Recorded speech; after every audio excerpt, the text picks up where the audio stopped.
Pred punom salom Šabačkog kulturnog centra u organizaciji Centra Nana, psiholog i majka deteta sa retkom bolešću Ana Vučinić govorila je o najčešćim predrasudama i problemima sa kojima se suočavaju prvenstveno majke, ali i cele porodice dece sa smetnjama u razvoju.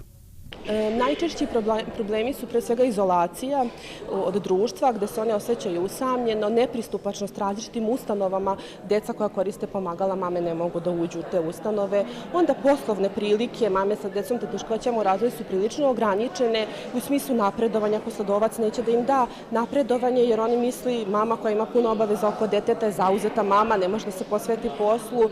Onda imamo diskriminaciju od strane različitih sistema kao što su medicinski sistemi, pravni sistemi, ne prepoznaju dodatne teškoće sa kojima se te majke susreću. Nakon porođaja i često veoma grubog saopštavanja dijagnoze od strane lekara, nastaju dalji životni problemi. Čuo se sinoć na tribini poseban tretman.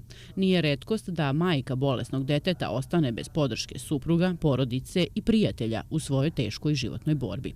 Predrasude i diskriminacije sa kojima se suočavaju su veoma brojne, ističe psiholog Ana Vučinić. Evo recimo ja najčešće nailazim na to kako vi mama koja ima dete koje boli od retke bolesti možete da budete našminkani, sređeni, vi nemate pravo na to. Tako da to prilično boli. To što ste vi, trudite se da budete vredni, da budete uzor i model ponašanja svom detetu ne znači da ste manje posvećeni tom detetu. U organizaciji Centra Nana u prethodnom periodu održano je nekoliko zapaženih predavanja, što je plan i za naredni period. Borimo se protiv svih vidova nasilja. Mislim da smo jedna od 4 ili 5 organizacija u Srbiji koja je namenjena i muškarcima žrtvama nasilja. Za sada, pored ovih tribina koje organizujemo, želimo da podignemo svest okoline o fenomenu nasilja.